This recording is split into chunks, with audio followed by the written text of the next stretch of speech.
Okay Deepika ji 3 मंत्र बुलाए बाळक को फॉलो करें।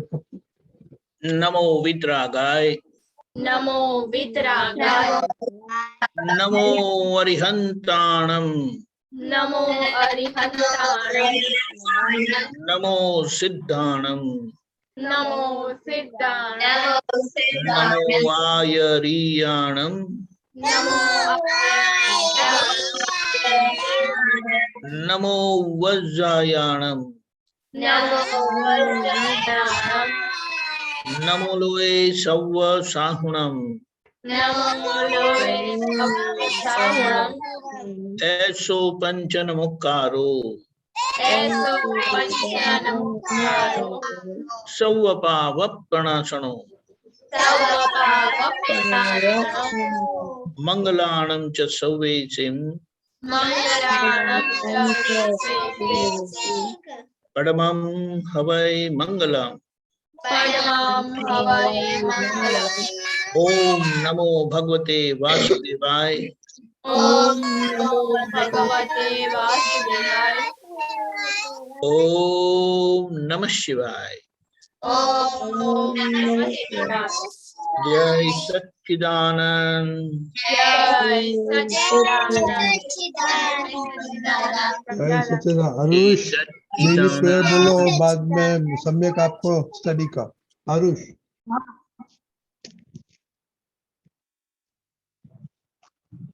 नहीं हो रहा बोलियो। दादा, आवाज आ रही है? हाँ आ रही है, बोलिए। हे दादा भगवान,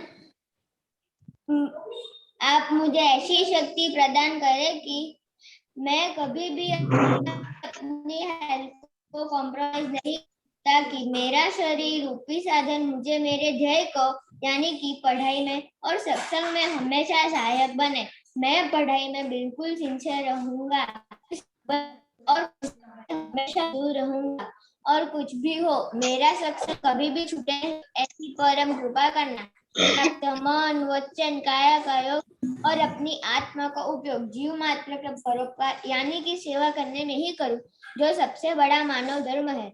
मैं हमेशा खुद के स्वयं के साथ और अन्य सभी लोगों के साथ के जीवन व्यवहार में विश्वासपात्र, निष्ठावान और शुद्ध बना रहूंगा, ताकि मैं बराबर दादा भगवान जैसा सर्वोत्तम व्यक्तित्व का मानवी बन पाऊं। जय सच्चिदानंद। जय सच्चिदानंद। सम्यक जय सच्चिदानंद। हे दादा भगवान, मुझे पढ़ाई में समझने में जो बाधाएं या अंतराय आते हैं, जो ऑब्जेक्शंस आते हैं, उन सभी को तोड़ने का मैं दृढ़ निश्चय करता हूँ। आप ऐसी कृपा करें कि जिससे मेरे दर्शन ऊपर के आवरण टूट जाए और सही ढंग से हो, ऐसी परम शक्ति आप हमें दे। जय सच्चिदानंद। जय सच्चिदानंद। Very good. कोई दादा थोड़ा आज फ्राइडे थोड़ा समरी रिपोर्ट सुनेगा। तो आज तो आपका सिंसियरिटी सत्साधन में कैसा रहा है वो करने का। सबको मालूम है सत्साधन में क्या क्या आता है। त्रिमंत्र, प्रात विधि, नमस्कार विधि, नवकलम, कीर्तन भक्ति, शुद्धात्मा प्रति प्रार्थना, डेली प्रार्थना और स्टडी प्रार्थना, और विधि दीदी और गीता तस्वीर दीदी को एक्स्ट्रा है चरण विधि। Okay okay.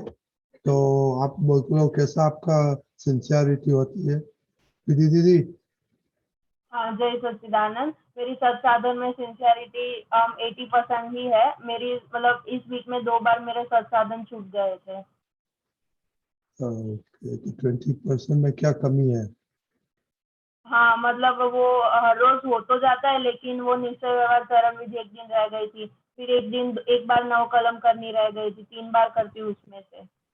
ओके तस्वीर दीदी? हाँ, जय सच्चिदानंद। मेरा सत्साधन में 70% ही है। किसमें लेकिन क्या है? 9 कलम 3 बार बोलनी होती है, लेकिन 2 बार ही बोलते हैं। ओके गीता दीदी? जय सच्चिदानंद। मेरा सत्साधन में 90% है। मैं आज मैं नहीं कर पाई थी, आज नमस्कार विधि रह गई थी।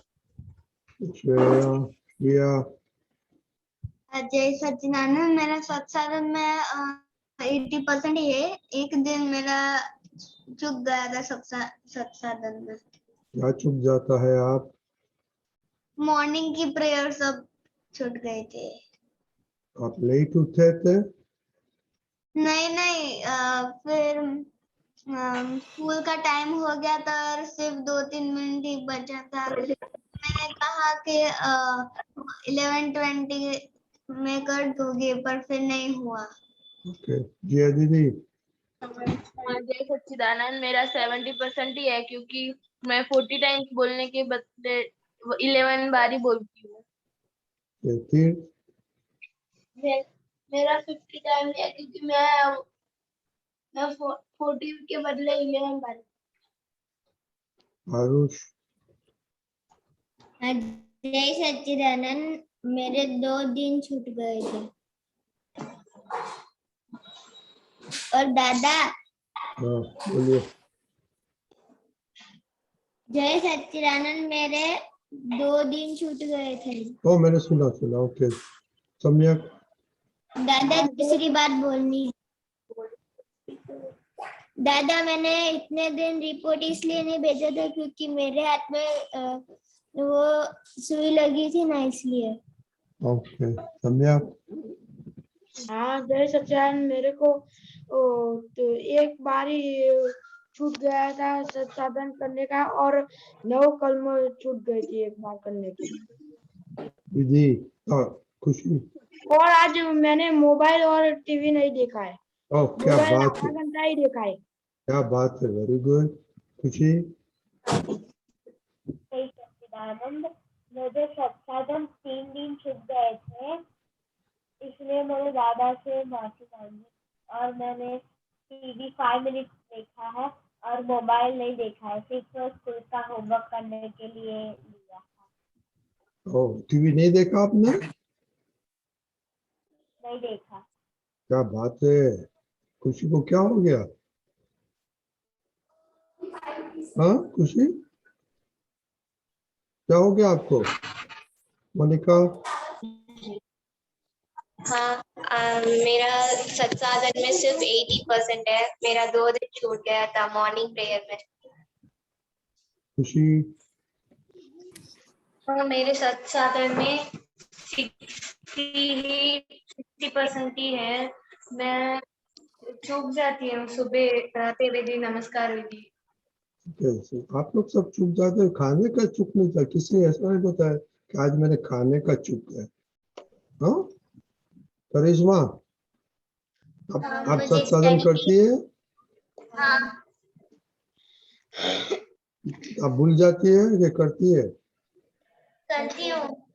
ओके, फिर आप सत्साधन शुरू कर दिया आपने?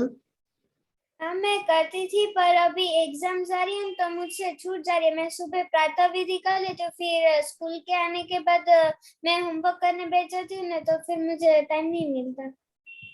खाने का टाइम मिलता है?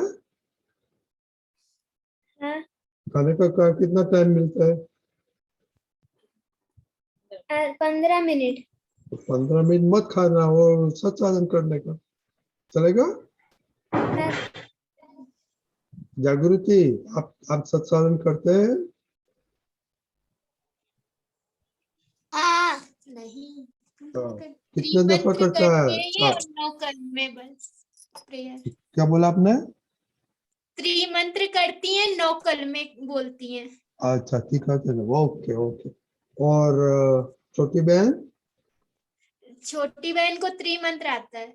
ओके, उसको 9 कलम सिखा देने का। ओके जी जी। Okay, very good. Okay Deepak Dada, आपने सुना कुछ बोलने का है? बाद में पुलिस दादा बोलेगा।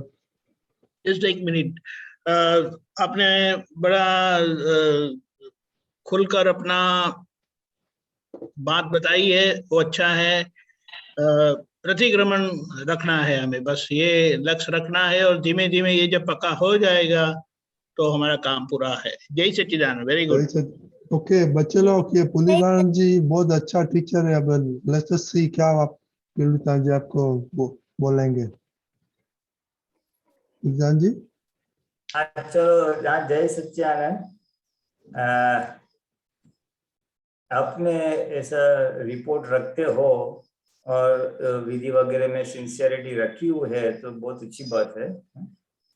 और जैसे दीपक आनंद ने कहा, ये प्रतिक्रमण यानी क्षमा मांगना बहुत अच्छा साधन है। जब भी हम कोई गलती करते हैं या ऐसा हमारा निश्चय में चूक जाते हैं कि ऐसा नहीं करना चाहिए था लेकिन ऐसा हो गया, जैसे आप बोलते हैं ना कि मेरा ये चूक गया, तो ऐसे समय में ये क्षमा मांगना, प्रतिक्रमण करना कि हे दादा भगवान, मैं ये इतना इतना मैं चूक गया हूँ या मेरे से इतनी गलती हो गई है, मैं क्षमा चाहता हूँ, मुझे क्षमा करे क्षमा करे क्षमा करे, और दोबारा ऐसा नहीं करूँगा, ऐसा दृढ़ निश्चय कर। तो प्रतिक्रमण एक आपको बहुत सहायक एक वस्तु रहेगी, इसका भी आपको जरूर से उपयोग करना। ये सत्साधन का ब्रीफली क्यों करना मांगता है, उसको क्या फायदा है, वो बोलाओ, क्योंकि अभी नए लोग बहुत आए हैं अभी। अच्छा, तो सत साधन में पहला साधन है हमारा त्रिमंत्र। अभी त्रिमंत्र का फायदा क्या है कि हमारे कोई व्यवहार में मुश्किलें आती है तो मुश्किलें हमारी दूर हो जाती है या एकदम कम हो जाती है। अभी पढ़ाई करने में अगर कुछ तकलीफ होती है, याद नहीं रहता है, तो समझ में नहीं आता है, या कभी कभी हम गिर जाते लगता है, या कोई भी प्रकार से तकलीफ आती है, मुश्किल आती है, तो वो बहुत कम हो जाती है ये त्रिमंत्र बोलने से। क्योंकि इस त्रिमंत्र में अच्छे अच्छे महान पुरुषों को हम नमस्कार करते हैं, जिन्होंने आत्मदृष्टि प्राप्त की है, ऐसे पुरुषों को नमस्कार करते हैं, इसलिए उनकी हमारे पर कृपा रहती है। और त्रिमंत्र दादा भगवान का दिया हुआ है, जिसमें हम सभी श्रेष्ठ पुरुषों को, यानी कि नवकार मंत्र, फिर ओम नमो भगवते वासुदेवाय और ओम नमः शिवाय, तो देव देवियों की हमारे वे राजीपा एक कृपा दृष्टि बनी रहती है। तो त्रिमंत्र एक बहुत अच्छी चीज है। पढ़ाई करने से पहले अगर एक बार हम बोल सकते हैं, बाहर करने घर के बाहर जाने से पहले एक बार बोल सकते हैं, खाना खाने से पहले बोल सकते हैं, तो इस सब में हमारी जागृति बनी रहेगी। और वैसे भी इतना सब नहीं तो एक बार भी बोला सुबह, जैसे आप लोग बोलते हैं, तो उससे बहुत फायदा होगा। फिर दूसरा जो सत साधन है वो है नमस्कार विधि। इस नमस्कार विधि में भी ब्रह्मांड के श्रेष्ठ पुरुषों को हम नमस्कार करते हैं। इसमें सबसे पहले अरिहंत यानी सिमंदर स्वामी आ जाते हैं, और फिर सारे जो नौकार मंत्र बोले वो पंच परमेष्ठी 5 आ जाते हैं, जो होने वाले हैं नमस्कार, देव देविया, कृष्ण भगवान, राधा भगवान सभी आ जाते हैं। तो इन सब से क्या होता है फायदा कि जाने अनजाने में अगर हमने किसी के बारे में उल्टा सुल्टा कुछ भाव किया है, उल्टा सुल्टा कुछ बोल दिया है गलती से ना, किसी धर्म के बारे में, किसी अलग उसके, तो उसकी जो विरचना होती है, सादे शब्दों में वो नाराज होते हैं, तो उनको नमस्कार करने से वो नाराजगी दूर हो जाती है।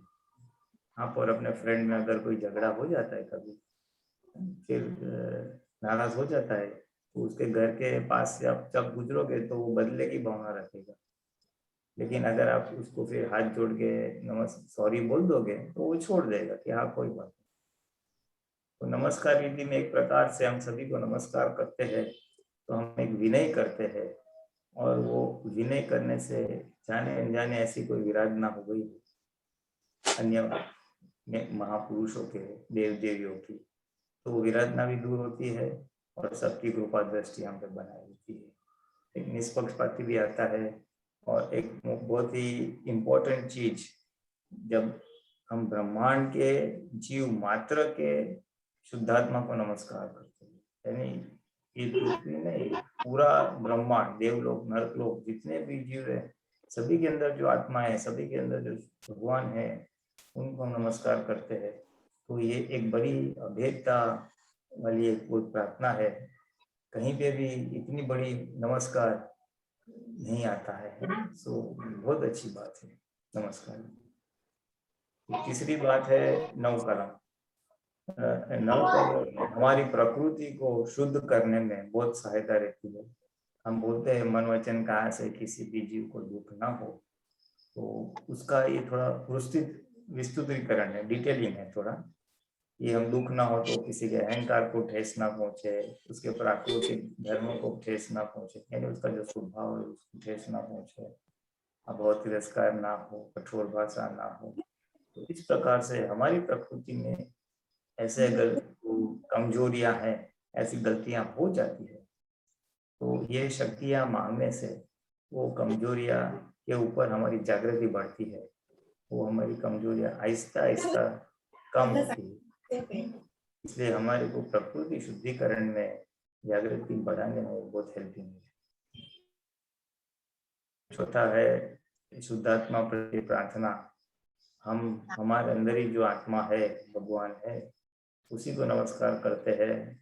और ये जो प्रतिक्रमण बोला ना कि गलती होती है तो माफी मांगेगी, तो हम हमारे अंदर के भगवान के सामने वो गलती का ऐसा जाहिर कर सकते हैं, आलोचना कर सकते हैं और क्षमा मांग सकते हैं। और उसके साथ अभेदता हो, हमारे अंदर की आत्मा के साथ अभेदता रहे, एक हो जाए, ऐसी भावना है। तो ये तो अपने सबसे नजदीक वाले भगवान और अपने अंदर के भगवान के साथ तार जोड़ने वाली बात है। तो हमारा तार जोड़ जाता है अपने अंदर के भगवान के साथ। और अल्टीमेट गोल, हमारा अंतिम ध्येय वही है, मोक्ष जाने से पहले भेदता होना हमारे अंदर की आत्मा के साथ। और आखिरी है कीर्तन भक्ति। वो हमारे अंदर की आत्मा, हमारे अंदर के दादा भगवान के साथ उसकी हम भक्ति करते हैं तो डायरेक्ट लाभ मिलता है, डायरेक्ट आनंद मिलता है। हमारा कंसंट्रेशन बढ़ता है 10 मिनट, मिनिमम 8 मिनट 10 मिनट करो तो। और कहीं से भी अगर कुछ हम मूड ऑफ हो गया है, नाराज है, तकलीफ है, तो ऐसे भक्ति अंदर वाले भगवान का करने से वो सब ठीक हो जाता है और हम नॉर्मल हो जाते हैं। तो ये 5 संसाधन का बहुत महत्व है। ऐसा भगवान खुद करते थे और हमको भी बोला था करने के लिए, और सभी महात्मा करते हैं।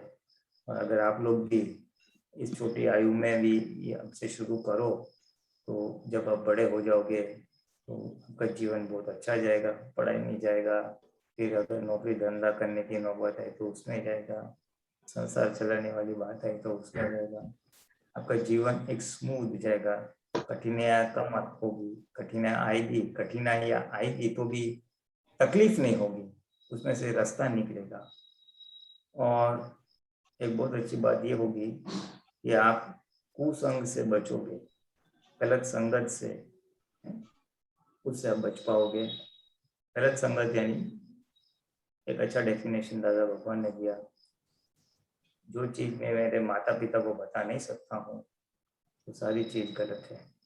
तो ऐसे गलत व्यवहार से, गलत व्यवहार करने वाले फ्रेंड्स या व्यक्तियों से आप तो बच पाओगे, क्योंकि आप ब्रह्मांड के श्रेष्ठ पुरुषों के साथ आपका तार जुड़ जाता है, उनकी कृपा रहती है, उनका रक्षण रहता है, और हमारा ये जो जन्म है वो बहुत सार्थक होगा। और शुरुआत में आप जो प्रेयर बोलते हो ना कि दादा भगवान जैसा श्रेष्ठ मानव बनना चाहता हूँ, तो वो ध्येय तक पहुँचने में ये बहुत ही सहायक बन सकता है। तो ये सत्साधन का संक्षिप्त में इसका लाभ है। जय सच्चिदानंद। ओके, और एक कुनियान जी, असीम जी का बाद में 2 क्वेश्चन लेंगे। हाँ, आप हाँ ले लीजिए, हाँ ले लीजिए। क्या बोला? हाँ, क्वेश्चन बोला ना आपने? हाँ नहीं, असीम जय जयकार का महत्व। हाँ, असीम जय का, हाँ मैंने बताया ना कि हमारे अंदर के भगवान के साथ हम उसकी भक्ति करते हैं तो हमको आनंद आता है, खुशी आती है, हमको आनंद आता है, खुशी आती है। कभी भी हमारा मूड ऑफ हो गया है तो वापिस सेट हो जाता है, और हमारे अंदर जो अशुद्ध परमाणु होते हैं वो सब निकल जाते हैं और शुद्ध परमाणु होते हैं। हमको मूड लाने के लिए टीवी देखना पड़ता है या कुछ फ्रेश होने के लिए वो करना पड़ता है, तो उसकी जगह पे ये करोगे तो हमारा मूड भी अच्छा हो जाएगा, मनोबल भी बढ़ेगा, और हमारा चित्त अशुद्ध नहीं होगा, चित्त भी बहुत शुद्ध हो जाएगा। तो इसका भी बहुत अच्छा फायदा है। हाँ, तो 2 क्वेश्चन है अभी लेगा। किसका क्वेश्चन? खुशी विधि? मेरा क्वेश्चन है हाँ, बोलिए। जय सच्चिदानंद पुलिन काका। हाँ। मेरा ये क्वेश्चन था कि मैं पापा को तो मान देती हूँ पर दीदी को और मम्मी को मान नहीं देती हूँ, तो मेरी आदत कैसे सुधारूं मैं? अब क्यों मान नहीं देते हो? वो आदत हो गई है। हाँ तो पापा को क्यों मान देते हो? वो ऐसे समझ में आता है कि पापा बड़े हैं। और पुलिन दादा, पापा बड़ा है और खुशी दादी है घर की, इसलिए। नहीं, मैं भी।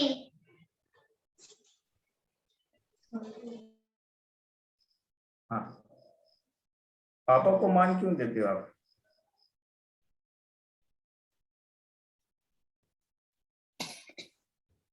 हाँ, क्योंकि पापा आपके लिए कुछ वस्तु लाके देते हैं, आपको जो चाहिए वो सुनते हैं। पापा को तुम जल्दी उसको अपने पक्ष में ले सकती हो, है ना? हाँ पापा काम में आने वाले हैं, ये मम्मी वगैरह तो काम में नहीं आती है। एक्चुअली सबसे ज्यादा काम तो मम्मी आती है, तकलीफ होती है तो मम्मी खड़ी होती है, पापा कहाँ खड़े होते हैं। हाँ, पापा ऑफिस जाते हैं। तो मम्मी और पापा दोनों को वैसा मान देना चाहिए। दोनों अपने बहुत ही उपकारी है। अगर इस दुनिया में सबसे उपकारी कोई है तो माता पिता, सबसे हाँ पहले मोस्ट प्रायोरिटी, फिर गुरु आते हैं। हाँ हाँ, और सिस्टर तो बराबर है, वो झगड़ा करती है इसलिए उसको मान नहीं देते हैं, और मम्मी डांटती है इसलिए उसको मान नहीं देते। लेकिन याद रखना, जब तुम बड़ी हो जाओगी नहीं तो काम तो ये लोग ही आने वाले हैं। हाँ तो अभी से नक्की करो, मुझे सबको मान देना का है। हाँ और अगर नहीं मन बोलता है तो बोलने का है। जैसा व्यवहार मैं उनके साथ करती हूँ, मम्मी के साथ और दीदी के साथ, हाँ। ऐसा व्यवहार मेरे साथ अगर कोई करे, ये लोग मेरे साथ करे तो चलेगा ना? वो भी नहीं, अगर आपको मान नहीं देगा तो चलेगा ना? नहीं चलेगा, क्यों? गुस्सा आएगा। बस, तो फिर उनको भी ऐसे होता है।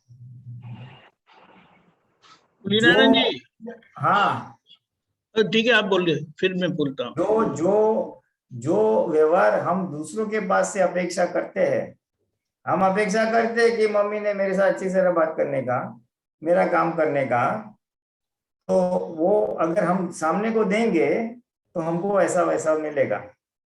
हम रिस्पेक्ट नहीं देंगे, मान नहीं देंगे तो हमको मान नहीं मिलेगा। तो ये लोग तो चला लेंगे, लेकिन बाद में आपके फ्रेंड्स है ना, दूसरी फ्रेंड्स स्कूल में वगैरह, टीचर वगैरह, वो भी आपके साथ ऐसा ही करेंगे, वो भी मान नहीं देंगे। तो अगर मान चाहिए तो नहीं, लेकिन एक रिस्पेक्ट यानी विनय, विनय तो परम विनय तो हमारा एक बेसमेंट है मोक्ष मार्ग के लिए, समझ में ना? हाँ, तो इसे नहीं आ रहा है क्योंकि उनके साथ झगड़ा होता है, वो लोग बड़े हैं और आपको डांटते हैं, लेकिन वो समझने का जो भी हो रहा है वो तुम्हारे हित के लिए हो रहा है आपके फायदे के लिए हो रहा है, तो उसके प्रति मान आएगा। मान कब आएगा? जब हम उनको हल्का नहीं मानते हैं, हम उनको दुश्मन तो नहीं बोलेंगे, हमारे वो वैसा खराब है ऐसा लगता है, नहीं अच्छे है, उपकारी है, उपकारी है, उपकारी है, ऐसा मन में रखोगे ना तो ऑटोमेटिकली मान आ जाएगा। ठीक है? हाँ, फायदा करते हैं, अच्छे है, ऐसा बोलोगे तो मान आ जाएगा। हाँ, सम्यक। ओके, एक मिनट पुलिनानंद जी, हाँ, बोलिए। हाँ, ये दीदी से और मम्मी से तो सीखना तो कुछ होता ही नहीं है ना? सीखना होता है। पता बस नहीं तो है, फिर पुलिनानंद जी बताएंगे, पता नहीं है। जिससे भी हम सीखते हैं, तो देखो दूसरी बात है, हाँ, अगर हम किसी का विनय नहीं करते तो उसके पास से हमको जो लाभ मिलना चाहिए ना, वो लाभ नहीं मिलता है, हम सीख नहीं पाते। अगर हम किसी का खाली रिस्पेक्ट करते, विनय करते तो ऑटोमेटिकली उसके अंदर जो अच्छे गुण है ना वो हमारे में आ जाते हैं। दीदी के पास अच्छे गुण हो गए कि नहीं कुछ? हाँ, हो गए। हाँ, तो उनको रिस्पेक्ट करने से, खाली हाथ विनय करने से वो गुण आप में ऑटोमेटिक आ जाएंगे। हाँ। और ये रूल कॉमन है, किसी भी व्यक्ति अपने से जो भी बड़े हैं, धर्म में हो, व्यवहार में हो, उनका विनय करने से उनके सद्गुण हमारे में फ्री ऑफ कॉस्ट और बिगर मेहनत एफर्टलेसली आ जाते हैं। तो ये भी एक दादा भगवान की एक बहुत बड़ी खासियत आप तो पुत्र को बताई थी। एक संत के पास जब दर्शन करने गए थे कि आप विनय करो ना किसी का तो उसके सारी तपस्या सारे सद्गुण आप में आ जाते हैं।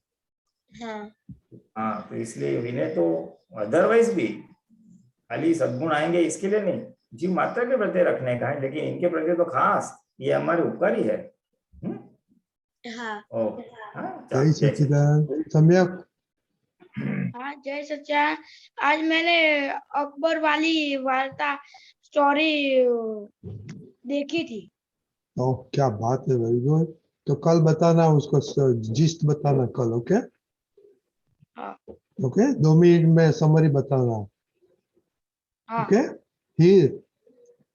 जय सच्चिदानंद। मेरा ये डाउट था कि मैं 7th स्टैंडर्ड से ऑनलाइन हो रहा था, लॉकडाउन था, तो फिर मैं अकेले पढ़ाई कर रही थी। पर आज मम्मी ने जब पढ़ाए तो मुझे गुस्सा आ रहा था कि मम्मी ने क्यों मेरी मिस्टेक निकाली, वो उन्हें क्यों निकालनी चाहिए थी। तो इस आदत को छोड़ने के लिए क्या करना चाहिए? अगर आपकी गलती कोई नहीं निकाले, गुस्सा आ जाता है मुझे। हाँ, लेकिन ऑनलाइन में कोई गलती नहीं निकालता था। नहीं, वैसे तो टीचर्स ही थे, तब टीचर थोड़ी थोड़ी मिस्टेक निकालते थे जहाँ होती थी, पर मम्मी ने ऐसा कहा कि नहीं यहाँ ऐसा नहीं, यहाँ आएगा। तो मुझे ऐसा लगा कि मम्मी ने मिस्टेक क्यों मेरी निकाली, मैं तो सही से कर रही हूँ। अगर मिस्टेक निकालते हैं तो उसमें अपना फायदा है कि नुकसान है? फायदा। क्या फायदा है? हमें पता चलता है हमारी गलती का, और नेक्स्ट टाइम हम नहीं करते वो। हाँ, तो अगर हमको गलती से बचाता है, गलती बताता है और हम जो को जागृत करता है तो हमारा फायदा है ना। हाँ। अगर कोई चलो मम्मी को मैं बोल देता हूँ मत बताओ, तो क्या होगा? आपका फायदा होगा कि नुकसान होगा? नुकसान होगा। क्योंकि आपकी गलतियां चालू रहेगी और फिर आपके मार्क्स बढ़ेंगे, कम हो जाएंगे? कम हो जाएंगे। हाँ, तो आपको चलेगा ना? नहीं। हाँ, तो इसमें समझ लेने का कि अगर हमको बताते हैं कोई गलती, खाली मम्मी नहीं कोई भी, और खाली पढ़ाई नहीं किसी भी बाबत में अगर कोई गलती बताता है तो वो उपकारी है, क्योंकि गलती बताने से हम गलती को सुधार सकते हैं। हमारी गलतियां हमको खुद को जनरली दिखाई नहीं देगी। मेरी गलती है ना, मेरे को नहीं दिखाई देगी, लेकिन दूसरे को दिखाई देगी, और अगर वो मुझे बताएगा तो फिर मैं उसको सुधार सकूंगा, और अगर वो नहीं बताएगा तो मेरी गलती चालू रहेगी। और मेरी गलती अगर चालू रहेगी तो फायदा होगा कि नुकसान होगा? फायदा होगा।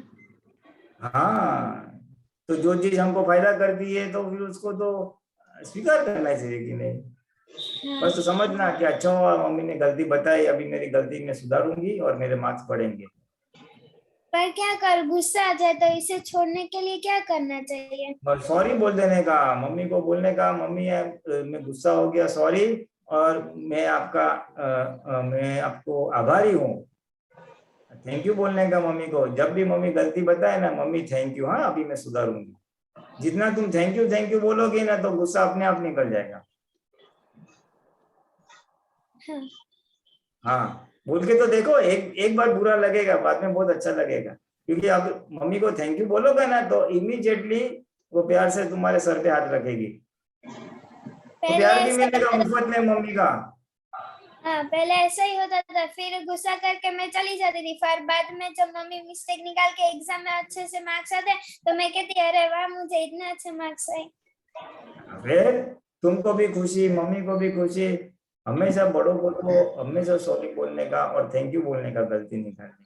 ये दुनिया में एक बात बता दूं सभी बच्चों को, हमारी गलती बताने वाला ये दुनिया में बहुत कोई है ही नहीं। खाली 3 लोग ही हमारी गलतियां बताते हैं, हमारे पेरेंट्स, मदर फादर, माता पिता, और हमारे गुरु यानी स्कूल के टीचर है फॉर आपके लिए। और ये बहुत जरूरी है जीवन अच्छे इंसान बनने में और मोक्ष मार्ग में, दोनों में हमें मार्गदर्शन देने वाला, गलतियां बताने वाला बहुत बहुत बहुत जरूरी है। क्योंकि जब तक कोई बताएगा ही नहीं गलती दिखाई नहीं देगी, और गलती दिखाई नहीं देगी तो गलती जाएगी नहीं, और अगर गलती जाएगी नहीं तो हमारी प्रगति कभी नहीं होगी। इसलिए गलती बताने वाला तो परम उपकारक है, और उसको तो हमेशा अंदर से, भले मुंह से हम बोल नहीं पाए, लेकिन हृदय में हमेशा उसके लिए आभार रहना चाहिए, थैंक यू रहना चाहिए। So you should be very thankful. Mummy papa को खूब अंदर से विनय करना होता, थैंक यू बोलने, तो गुस्सा नहीं कर जाएगा। ओके दादा, और कल मेरा कंप्यूटर का एग्जाम है, तो आप मुझे आशीर्वाद दीजिए कि मैं पेपर में कल अच्छा कर पाऊँ और सभी पेपर में अच्छा कर पाऊँ। 5 बार त्रिमंत्र बोल के जाना, हो जाएगा, जाओ, मेरा आशीर्वाद है। थैंक यू दादा। जय आपने सच्चिदानंद। स्टडी अच्छा किया है? हाँ अच्छा किया, रिवीजन भी किया। ओके, तो very good, very good. Okay, जय बाजू में कौन है? सच्चिदानंद। ओके, किसका बाजू में कौन है? क्वेश्चन? किसका मेरी क्वेश्चन? जय सच्चिदानंद। हाँ जय सचिन। हाँ जय सचिन। किसका क्वेश्चन? हिता वेदिका और हिता से? मेरा क्वेश्चन। आपको बड़ा के लिए है कि बच्चों के लिए है? I can't determine. तो बोलिए। जय सच्चिदानंद।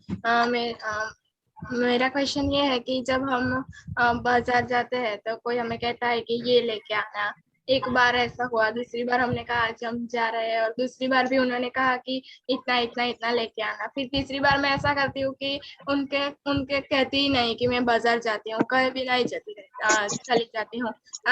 ऐसे हम बोलते हैं कि हमें दादा भगवान जैसे बनना है, पर दादा भगवान तो सबका काम करते थे, हम तो नहीं करते। तो इसमें कैसे ज्ञान को अप्लाई करने का? देखो,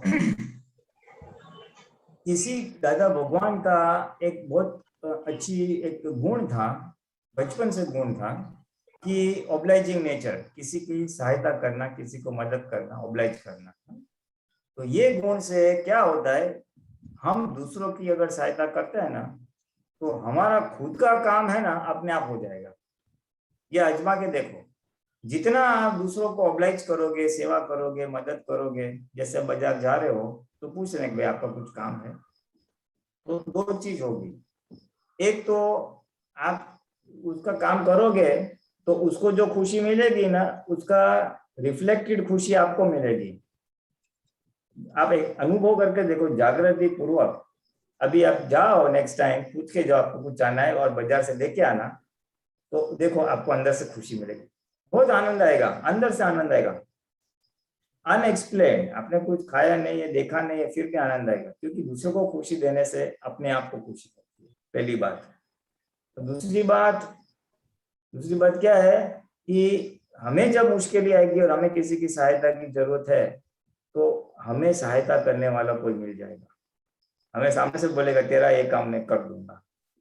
पढ़ाई में वगैरह में कहीं भी अगर कुछ मुश्किलें हैं, कुछ समझ में नहीं आता है, कुछ नोट्स चाहिए, कुछ समझाना है, तो सामने से आपको मदद करने वाला मिल जाएगा। ये मैंने तो देखा है, मैं यूथ के साथ थोड़ा एसोसिएटेड हूँ, तो मैंने एक को तो देखा, वो ऐसा ऑब्लाइजिंग नेचर, उसकी माँ ने पहले से संस्कार दिए थे। तो रिजल्ट ऐसा हुआ कि कॉलेज में सब लोग उसको ही पूछते थे, भाई इंपॉर्टेंट क्वेश्चन क्या है, पूरा स्टडी नहीं कर पाऊंगा, देखो क्या लगता है इंपॉर्टेंट क्या आएगा, वो जो बोलेगा वो आ जाता है। फिर उसको जब नोट्स की जरूरत है तो उसको मिल जाता था। सो ऑब्लाइजिंग नेचर एक बहुत बड़ी चीज है, मोक्ष मार्ग में भी हेल्पिंग है, व्यवहार में भी हेल्पिंग है। आपका काम अगर कोई दूसरा करे तो अच्छा लगेगा कि नहीं? हाँ, तो बस वो अरस परस वाली बात है। इसमें दूसरा क्या लाभ होगा कि आपका जो स्वार्थ बुद्धि है ना, स्वार्थ बुद्धि, सेल्फिशनेस, मैं क्यों करूँ उसके लिए मेहनत, मेरा काम करूँ ना, छोड़ो ना, उसका वो करेगा या वो करेगी, तो वो स्वार्थ बुद्धि फ्रैक्चर हो जाती है, जो बहुत ही जरूरी है। हम जो सेल्फिशनेस है ना, और सेल्फिशनेस निकालना बहुत जरूरी है। उसको वो धर्म के कषाय के उसमें लोभ बोलते हैं। तो लोभ के ऊपर वो क्रॉस करता है, वो छेद करता है। अभी मालूम नहीं पड़ेगा, अभी आयु कम है और इतना व्यवहार नहीं आया है, लेकिन उससे हमारा लोभ कषाय पे छेद आता है और हमारा स्वार्थ बुद्धि है वो निकलती है। हम हृदय हमारा विशाल होता है, हम सबको प्रेम स्वरूप सबके लिए करते हैं, खुशी तो मिलेगी बाई प्रोडक्ट में, मुफ्त में मिलेगी, हमारा काम भी होगा, लेकिन हमारा जो कषाय है, लोक कषाय, हमारा जो स्वार्थ बुद्धि है वो फ्रैक्चर हो जाएगी और हम कभी बहुत उल्लास में रहेंगे। ऑब्लाइजिंग नेचर तो बहुत ही अच्छा गुण है। आंख बंद करके आई कैन टेल यू एक सजेशन, ये एक हफ्ते के लिए है ना, आप डेलिबरेटली, आप इंटेंशनली आप तय करो कि मैं सबका ऑब्लाइजिंग करूंगी, सेवा करूंगी, बाजार जाते टाइम पूछूंगी फॉर 1 वीक इंटेंशनली, और आप ऑब्जर्व करो आपको कैसे महसूस होता है अंदर, आपको बहुत अच्छा लगेगा, you feel very nice. So you continue not to feel nice, पर दूसरों को सुख देने से सुख मिलता है, ये एक सिद्धांत है। और स्वार्थ बुद्धि फ्रैक्चर होती है उसके लिए, जो आपको आगे जाके जीवन में बहुत हेल्प करेगी। स्वार्थ बुद्धि फ्रैक्चर होना, निस्वार्थ होना, वो इतना बड़ा काम करेगी, इतना बड़ा काम करेगी जिसका शब्द में वर्णन करना मुश्किल है, क्योंकि मैंने प्रत्यक्ष रूप में दोनों सिक्के के दोनों बाजू देखे। जो स्वार्थी है उसका जीवन कैसा है, जो निस्वार्थी है उसका जीवन कैसा है। बहुत ही कम पैसे में जीने वाले लोग, जिसको बचपन में बहुत कठिनाई है, पढ़ाई भी नहीं हो सकी, लेकिन ऑब्लाइजिंग नेचर रखा था, उसकी 12वीं के बाद उसको पढ़ाई नहीं कर सकी क्योंकि घर की पोजीशन इतनी अच्छी नहीं थी, पर उसका यही था, बाजार में जाए तो इसका मदद करो, वो मदद करो, पूछ के करती थी, लेडी थी वो। और आज मैंने देखा है वो बहुत ऊपर आई है, हरदम सेवा, हरदम सेवा, सेवा से तो उसका जीवन बदल गया है। और दादा भगवान के समय में मैंने महात्माओं देखे हैं जो बहुत सेवा करते थे दूसरों महात्माओं की, आपके पुत्र की, तो उनके व्यवहार में इतनी अच्छी प्रगति हुई। आर्थिक परिस्थिति नहीं थी, लेकिन फिर भी मकान, शादी, बच्चों की, व्यवहार के जो जो प्रश्न थे वो स्मूथली हल हो जाते हैं। तो मैंने दादा भगवान का एग्जाम्पल देखा है, महात्माओं के अंदर का एग्जाम्पल देखा है, बच्चों के अंदर एग्जाम्पल देखा है, और जो नहीं करते उसका भी एग्जाम्पल देखा है। इसलिए मैं तो कहूंगा कि अगर मुफ्त में खुश होना है, मुफ्त में इजी लाइफ जीना है ना, तो ऑब्लाइज करो, बहुत फायदा है। दादा भगवान ने, किसी ने पूछा था ना आपने ये कहाँ से सीखा, दूसरों की काम करो तो अपना काम हो जाएगा, तो बोले मेरे तो ये कितने जन्मों की ये शोधखोड़ है, कितने जन्मों की मैंने ऐसा ये ऑब्जर्व करते करते मेरा ये तारण निकला है कि दूसरों का करो। इसलिए वो बचपन से ही ऑब्लाइजिंग नेचर लेके आए थे, बचपन से दूसरों के लिए काम करते थे, उसकी खुशी पूछते थे, खबर पूछते थे, फिर आगे जाके बिजनेस में या व्यवहार में, और फिर ज्ञान के बाद तो सब महात्माओं के लिए, जगत मात्र के लिए, सबका कल्याण। तो इनका जो आत्मज्ञानी पुरुष, ब्रह्मांड के श्रेष्ठ पुरुष आज बने इस काल के, उनका ये तारण है, ऑब्जर्वेशन है, हमें उसको ऑब्जर्वेशन का लाभ लेना चाहिए ना। हाँ, तो हम इसीलिए उनके जैसे बन जाएंगे रिलेटिव में, रिलेटिव का ये सद्गुण बहुत हेल्पी है। ठीक है, जय सच्चिदानंद। जय सच्चिदानंद विधि। हाँ, जय सच्चिदानंद પુલિન કાકા। તમે જે હમણાં કહ્યું ને એમાં રિલેટેડમાં જ મારો પ્રશ્ન છે। હેતા દીદીએ કહ્યું કે ઓબ્લાઇઝિંગ નેચર એમ કે, બટ મારા કેસમાં બી આમ હું બધાને પૂછું કે તમારે કઈ લાવવું છે એમ બજારમાંથી, પણ એની પાછળ પણ મારો કઈક લોભ હોય છે કે હું મતલબ એ લોકો પણ કોઈક દિવસ મારા કામમાં આવશે, હું અત્યારે એમનું કામ કરું છું તો, પણ આ શું લોભ એ બરાબર છે કે કઈ અંદર લાઈક કઈ છે અંદર? ના એ હોય અને જરા એ વાત તો છે ને, સામાન્ય રીતે થોડુંક છોકરીઓને કે લેડીઝોને રહે એ બીજાને મદદ અપેક્ષાથી જ કરે, એટલા માટે મદદ કરે કે મને બી સામે એ મદદ કરશે। હા, પછી તમારા ફ્રેન્ડ્સને તમે મદદ કરો, એને નોટ્સ આપો તો મને નોટ્સ મળશે, એને મતે શોપિંગમાં હું ગઈ એટલે મારી સાથે શોપિંગમાં આવશે। એ ઇનબિલ્ટ છે, એ અંદર વણાયેલું જ હોય, ये अपेक्षा वाली सेवा है। हाँ, हमारे गुजराती हिंदी में वो अपेक्षा वाली सेवा है। तो ये बात अच्छी, एक अच्छा पॉइंट आपने रेस किया है। ये हमें जो भी सेवा करनी है, जो दादा भगवान ने की,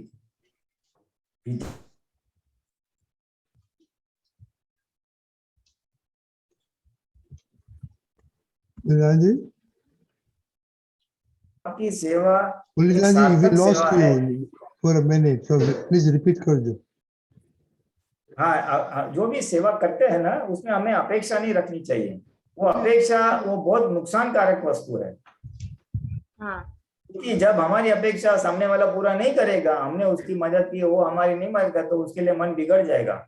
हाँ और ऐसे 3-4 बार हो जाएगा तो 100% मन बिगड़ जाएगा और पूरे स्वार्थी हो जाओगे। दूसरों का कुछ करने जैसा नहीं, अपना कुछ फायदा नहीं होता है। हाँ अभी नियम ऐसा है कि अगर आपने किसी की सेवा की या फायदा किया तो आपका फायदा 100% होगा होगा और होगा। जरूरी नहीं है कि वही व्यक्ति आपको रिटर्न करेगा।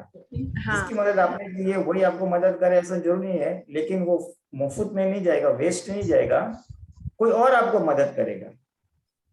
हमारी बुद्धि क्या देखती है कि मैंने तो उसका काम किया, उसने मेरा नहीं किया। ऐसा नहीं, आपका काम किया है ना, घूम घाम के कहीं से कोई और आपको जब जरूरत है, आपको जब मदद की जरूरत है तो आपकी सहायता कोई अवश्य करेगा।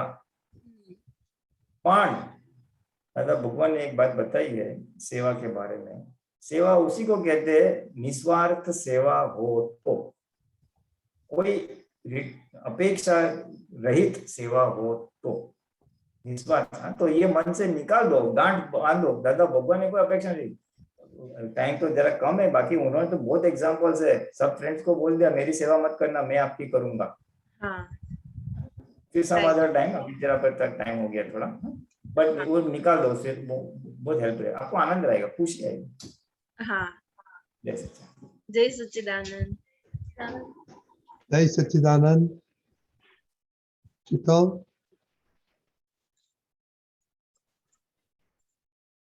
પુલિનાનંદજી જય સચ્ચિદાનંદ हाँ जय सच्चिदानंद। અને રજની અંકલ દીપકાનંદજી જય જય સચ્ચિદાનંદ। સચ્ચિદાનંદ जय મારો सच्चिदानंद। હા મારો બે ક્વેશ્ચન હતા રિલેટેડ ટુ માઇન્ડફુલનેસ. તો માઇન્ડફુલનેસ એટલે ચિત્તની હાજરી, રાઈટ? કે જે પણ કઈ કામ કરતા હોય એમાં ચિત્તની હાજરી. તો first question is it helpful only in વ્યવહાર or is it only helpful also in આપણો ultimate જે goal છે મોક્ષે જવાનો તેમાં? એમાં મારો એક્સપિરિયન્સ કહું તો જ્યારે જે દિવસે I am able to be mindful I feel happy inside અને આઈ કામ પણ વધારે ફટાફટ થઈ જાય અને also my observation power is there કે દેખાય કે અંદર શું ઊભું થાય છે શું એ બધું. તો અને બીજો ક્વેશ્ચન એ હતો કે I am not always able to be mindful. કોઈક વાર મન એવું કશી જગ્યાએ ભરાઈ ગયું હોય કે ત્યાંથી નીકળે જ નહીં, એ જ રહે વસ્તુ અને ચિત્તની હાજરી ના રહે. તો એ વ્યવસ્થિત છે કે આપણો પુરુષાર્થ આવે અંદર મેઇનલી કે આ વસ્તુની પાછળ પડવા જેવું છે? Is it helpful is the bottom line.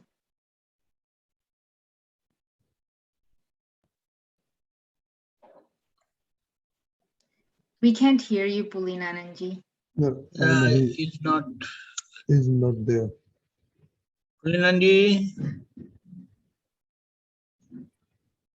पुलिनानंद जी,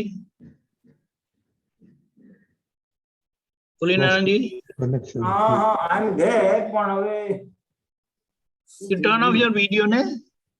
हाँ okay, hello, Yes, we can hear you. हाँ हाँ ओके ओके, हाँ हाँ ओके, કેરી ઓન શીતલ. એટલે વોટ યોર ક્વેશ્ચન ઇઝ, આપણને વ્યવહારમાં હેલ્પ કરશે અને બીજું શું કીધું? બીજું એ કે I am not always able to be mindful. So એ આપણો એ વ્યવસ્થિતને અધીન છે કે એ વસ્તુ આપણા હાથમાં છે ચિત્તની હાજરી રાખવી તે? કારણ કે દાદા ભગવાને કહ્યું ને અશુદ્ધ ચિત્ત ને શુદ્ધ ચિત્ત, તો અશુદ્ધ ચિત્ત ડિસ્ચાર્જ છે એટલે એના રિલેટેડ પૂછું છું. હા છે તો ડિસ્ચાર્જ, પ્રકૃતિનો ભાગ ડિસ્ચાર્જ ભાગ છે, એને લીધે આપણે ચિત્ત અશુદ્ધિ રહે છે. અને હવે આપણે પ્રકૃતિથી છૂટા પડ્યા એટલે આપણે પુરુષાર્થ કરીને એ ઉપયોગની ગોઠવણી ચિત્તની હાજરી રાખી શકીએ. એ ચિત્તની હાજરી હા રાખી શકીએ. એ આપણે નક્કી કરો ને કે મારે જ્યાં હું જે કામ કરું ત્યાં મારું ચિત્ત હાજર રહે, જ્યાં શરીર હોય ત્યાં હાજર રહે મારું ચિત્ત. તો એવું નક્કી કરશો તો જેટલી વાર બહાર જશે એટલી વાર પાછું અંદર ખેંચીને લાવશો એટલે એમ કરતા કરતા પછી શુદ્ધ થઈ જશે. એટલે હેલ્પિંગ તો છે જ અને જરૂરી બી છે. જરૂરી વર્તમાનમાં પણ છે. રહેવાની, હા, વર્તમાનમાં રહેવાનું, ઉપયોગમાં રહેવાનું, ફાઇલ નંબર 1 શું કરે છે એને જોવાનું, એટલે એ બધી વસ્તુ હેલ્પિંગ છે. એટલે બરાબર. આપણે હવે પુરસાદ રાખી શકાય એના માટે થોડુંક આપણે છે ને આંખ બંધ કરીને ત્રિમંત્ર વાંચવાનો પ્રયોગ છે એ થોડુંક કરીએ, અથવા આપણે જે વિધિઓ કરીએ છીએ, જે સવારે વિધિઓ કરે છે એમાં અક્ષરો વાંચવાનું કરીએ, તો એનાથી ચિત્ત એકાગ્ર થશે અને શુદ્ધ થશે. અને અશુદ્ધ ના થાય એના માટે થોડુંક ધ્યાન રાખવાનું, જ્યાં જ્યાં ચિત્ત ચોટે એટલો ભાગ અશુદ્ધ થાય બરાબર. વ્યક્તિમાં, હા. વસ્તુમાં. રાઈટ. એટલે હા, એટલે એટલા માટે જ પૂછ્યું હતું કે is it worth putting effort, પણ એટલે સમજાયું મને, કારણ કે નહીં તો આખો દિવસ પેલો રઘવાટમાં જતો રહે, ખબર પણ ના પડે કે શું થયું શું નહીં, પેલું ખાલી આ કામ કર્યું તે કામ કર્યું એમાં જ જતો રહે. એટલે પણ એમાં એવું પણ ખરું કે I am not always able to be mindful, પણ તમે કહ્યું એ સમજાયું મને કે પુરુષાર્થ કરો, નક્કી કરો એટલે થાય એ પ્રમાણે. એમાં છે ને એક શું કરાય કે એક્ટિવિટીઝ ને સ્લાઇટલી સ્લો ડાઉન કરી નાખવાની. જે રશ કરીએ છીએ ને એમાં સ્લાઇટલી સ્લો ડાઉન કરશો એટલે ચિત્ત બહાર ગયો છે તો ત્યાં આવી જશે, રીફોકસ થઈ જશે. બરાબર. That is one option. એટલે વ્યવહાર સમજીને, હવે ક્યાંક આપણે રિયલી લેટ થઈ ઓફિસ જવાના તો પછી સ્લો ના કરવાનું હોય, એટલે બેલેન્સ કરવાનું છે આ વસ્તુ. પણ ઓન એન એવરેજ જ્યાં જરૂર ન હોય ત્યાં રઘવાટ થતો હોય તો ત્યાં જરા સ્લો ડાઉન કરશો ચિત્ત આવી જશે. પ્લસ જે કીધું ને કે બીજી જગ્યાએ મન ભરાઈ જાય છે, એટલે એ છે ને મન અને બુદ્ધિ અસમાધાનને પામ્યું હોય એટલે જરા પ્રેઝન્સ ઓફ માઇન્ડ કે ચિત્ત હાજર ના રહે, ઓલા વિચારો જ આવ્યા કરે. એટલે ત્યાં પછી ત્યાં મનને બ્રેક મારી દેવાની, ભાઈ હમણાં તું કાલે રાતના 10 વાગે આવજે, I will attend to you, અને મને વર્તમાનમાં રહેવા દે. એટલે જેને કહેવાય ને બગિંગ ઇશ્યુઝ હોય ને, કંઈક થઈ ગયું હોય રાતના કે સવારે કોઈ કહી ગયો તો આખો દિવસ ચાલ્યા કરે, એ મન જે ગોદા મારતું હોય ને એની સામે તો સોલ્યુશન કહેવાનું, ભાઈ તું રાતના આવજે, એટલે તારું વર્તમાનતા પકડાય જાય ને જે કામ કરતો હોય એટલે આપણે પ્રેઝન્ટ મોમેન્ટમાં રહી શકીએ. બરાબર. એટલે હા, ઉપાયો તો છે, એટલે ધીસ ઇઝ 2-3 ઉપાય, અને નક્કી કરશો તો થશે ધીમે ધીમે. હા, એટલે આ ત્રિમંત્ર વાંચીને બોલવાનું, વિધિ કરતા હોય તો વાંચીને બોલવાનું, જરાક સ્લો ડાઉન થવાનું, અને એ પ્રમાણે. બરાબર. હા, થઈ જશે. હા, જય સચ્ચિદાનંદ. સરસ. જય ઇવન ટીચર સાથે વાતચીત કરે, ટીચર ટેક ઇટ ઇઝી. હા, એટલે રાઈટ. એ સેલ્ફ રિમાઇન્ડર છે. અને ઇનફેક્ટ દાદા હજી એક ચાવી આપી છે કે સપોઝિંગ આપણને લેટ થઈ ગયું છે, મારે ઓફિસે જવાનું છે અને હું ઉઠવામાં લેટ થયો છું, એટલે મારે બધું ફાસ્ટ કરવાનું છે, તો એમાં રઘવાટ ના થાય ને, તો રઘવાટ ના થાય એના માટે શું છે, દાદાએ કીધું ભાઈ ધીમે રહીને ઉતાવળ કરો. ફાઇલ નંબર 1 ને શું કહેવાનું, ધીમે રહીને ઉતાવળ કરે. એટલે શું, ઉતાવળ કરવાની એટલે હાથ પગની મૂવમેન્ટ ફાસ્ટ હોય પણ અંદરથી ઉતાવળ ના હોય, એટલે રઘવાટનો ભાગ નીકળી જાય. Hello, the actions are fast but you are not running with that. બરાબર છે. નહીતર તો ઉતાવળ કરવા જાય તો બધું ધોડપોડ થાય ને, નુકસાન થાય ને, કાંઈક બધું તપેલું ઢોળાઈ ગયું ને, વાગી ગયું ને, એ બધું થાય. પણ ધીમે રહીને ઉતાવળ, એટલે એવી બહુ મોટી ચાવી છે. જયારે ઉતાવળ કરવી પડે તો, અધરવાઇઝ તો નોર્મલમાં ચાલો તો પોતાનો ઉપયોગ રહે, કામ સારું થાય, ક્વોલિટી ઓફ ડિસિઝન મેકિંગ સારું રહે, અને you are at peace, otherwise you are stressed out. Yes, correct. હા, બરાબર. જય સચ્ચિદાનંદ. સરસ. જય સચ્ચિદાનંદ. અભિબેન. જય સચ્ચિદાનંદ. પુલિનાનંદજી, દીપકાનંદજી, રજની અંકલ, જય સચ્ચિદાનંદ. જય સચ્ચિદાનંદ. પુલિનાનંદજી, આ સૂત્ર સમજાવો ને. બુદ્ધિપૂર્વકની નમ્રતા, બુદ્ધિપૂર્વકની સરળતા અને બુદ્ધિપૂર્વકની પવિત્રતા, આ બધા ગુણો હોય તો મોક્ષના દરવાજામાં પેસાય. આ બધા ગુણોનો સંગ્રહ હોય ત્યારે જ્ઞાની ભેગા થાય, ત્યાર વગર જ્ઞાની ભેગા ના થાય. હા, તો આ 3 ગુણો. હા, આ બધા હેલ્પિંગ ગુણો છે ને. આ કેવું છે, બુદ્ધિપૂર્વક એટલે શું કહેવા માંગે છે કે જ્યારે આપણને જ્ઞાની ભેગા નથી થતા, આપણને આત્મદ્રષ્ટિ પ્રાપ્ત નથી થઈ અને નોર્મલ વ્યવહારમાં જીવીએ છે માણસ, ત્યારે તો એ બુદ્ધિના પ્રકાશથી જ ચાલવાનો ને. હંમેશા કોઈ પણ જીવ કોઈ બી પ્રકાશથી ચાલે, કાં તો એના પ્રકાશથી ચાલે, કાં તો બીજાના પ્રકાશથી ચાલે. એટલે કે વડીલોએ કીધું હોય, સત્તાવાળા કે એવી રીતે. હા, અને પ્રકાશ તો એક જ છે, આત્માનો જ પ્રકાશ છે. પછી અહંકાર આવે એટલે બુદ્ધિ કહેવાય, અને ડિરેક્ટ હા. આવે તો આપણે લક ના કહેવાય. અને મેક્સિમમ બીજું શું હોય, માણસ કાં તો બુદ્ધિથી ચાલે અને કાં તો સૂઝથી ચાલે. એટલે એમને પોતાના અનુભવની જે સૂઝ લઈને આવેલો છે એના આધારે ચાલે. સૂઝના આધારે ચાલે એ તો સેફ જ વસ્તુ છે. પણ હવે ઓન એન એવરેજ વ્યવહારમાં શું થાય, બુદ્ધિના પ્રકાશમાં જ જીવવાને ટેવાયેલા હોય. બુદ્ધિ એટલે ક્યાં નફો થશે ને ક્યાં નુકસાન થશે. પ્રાપ્ત થયા પહેલા આપણે બધા બુદ્ધિના આધારે ચાલેલા હોય. સામાન્ય રીતે બુદ્ધિના પ્રકાશથી ચાલતા હોય. બુદ્ધિ કે આમ કરો તો આમ કરવાનું, આમાં ફાયદો થશે તો કરવાનું, નહીં તો નહીં કરવાનું. એનો ઓન એન એવરેજ. એટલે આ શું કે છે કે આત્મદ્રષ્ટિ પ્રાપ્ત થયા પર તમારી બુદ્ધિમાં નમ્રતા હશે કે ભાઈ નમ્ર રહો, આપણે બીજાને કઈ આપણે પેલું માન ખાવાની જરૂર નથી. પછી આપણે સરળ રહો, આપણે મેન્યુપ્યુલેટ કે કપટ કરવાની જરૂર નથી. જીવન સરસ જશે. કારણ કે એક ખોટું બોલે એને છુપાવવા માટે બીજા 10 જૂઠ બોલવા પડે. એ કે છે ને એક જૂઠને છુપાવ્યા. એટલે એ અનુમાન ખાઈને પછી એ નક્કી કરે કે આમાં ફાયદો નથી, કપટ કરવામાં, જૂઠું બોલવામાં ફાયદો નથી. એના કરતા સરળ થાવ. સરળતા એ કપટનો ઓપોઝિટ ગુણ છે. કપટ ઓછું ત્યારે સરળતા આવે, માન ઓછું ત્યારે નમ્રતા આવે. એટલે માર ખાઈને એને ખબર પડે કે આમાં ફાયદો છે, નમ્રતામાં ફાયદો છે, સરળતામાં ફાયદો છે, પવિત્રતામાં ફાયદો છે. એટલે એ ફાયદો કોણે ડિસાઈડ કર્યો? બુદ્ધિએ ડિસાઈડ કર્યો અનુભવથી. એટલે વ્યવહારમાં એ બુદ્ધિથી નમ્રતા, સરળતા અને પવિત્રતા ખ્યાલ આવે કે આમાં ફાયદો છે, એટલે એને ખબર પડે. પછી એને જ્ઞાની મળે. કારણ કે ત્યારે જે આત્મા તરફ એની દ્રષ્ટિ છે ને, તો પૂતગલ અને પૂતગલ તરફ જ દ્રષ્ટિ હોય. એટલે આવા ગુણ થાય એટલે જ્ઞાની ભેગા થાય અને ત્યાર પછી ઓલું થાય. એ તો આત્મા તરફ દ્રષ્ટિ જાય જ નહીં, બધું વ્યવહાર અને પૂતગલ દ્રષ્ટિ હોય. હા, તો આ જે ગુણો છે એ જે જીવ હોય એ પહેલાથી એના કોઈ સંસ્કાર એવા લઈને આવ્યા હોય પેલાના બુદ્ધિના, તો પછી એને જ્ઞાની ભેગા થાય એવું. હા, એટલે આ કેટલાય અવતારોનો માર થાય ને આ વસ્તુ ઉત્પન્ન થાય. કારણ કે સરળતા તો કેટલાય અવતારોની પુણ્ય જાગે, કેટલા અવતારોની કમાણી છે, ત્યારે તો સરળતા નામનો ગુણ ઉત્પન્ન થાય કે. હા, એટલે એ અનુભવ પૂર્વક નું આખું આવે આ અવતારમાં પરિણામ સ્વરૂપે. બરાબર.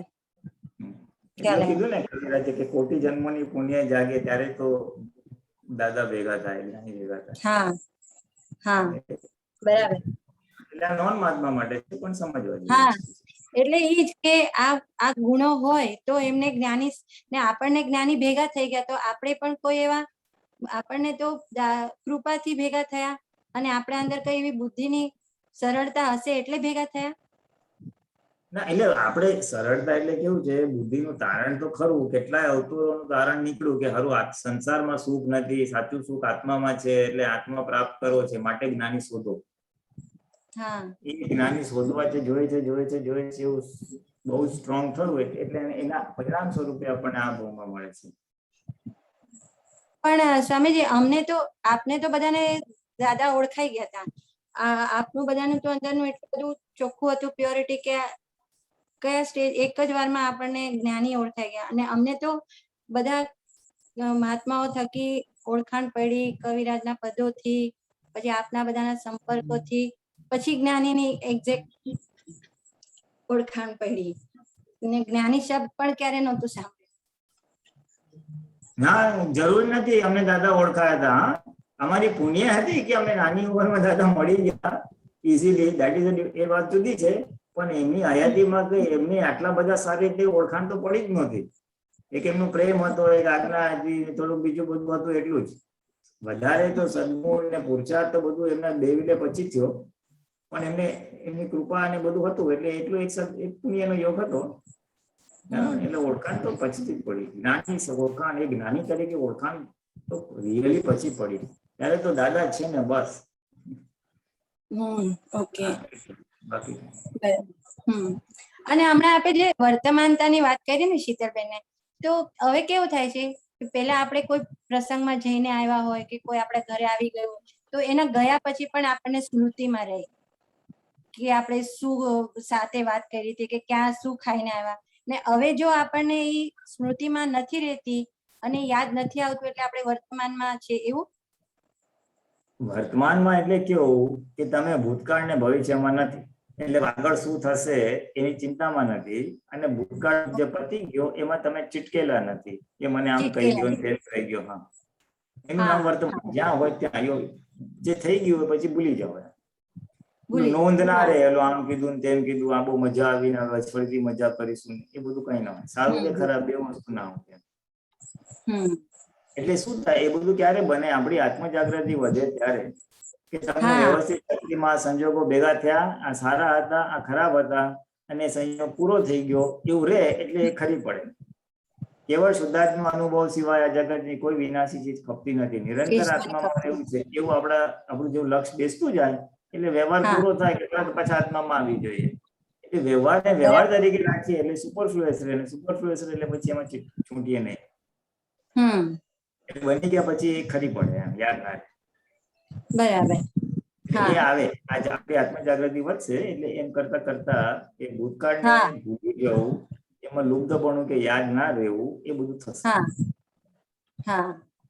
એટલે એવું અંશે સ્વાદ આવે છે. એટલે એવું થયું કે આ આપણે ભૂતકાળમાં પેલા આ બધી વસ્તુ તો કેટલી સાથે લઈને બે દિવસ સુધી યાદ રહેતી હતી, અને હવે તો ક્ષણ પછી પણ એ પ્રસંગ ભૂલી જવાય છે.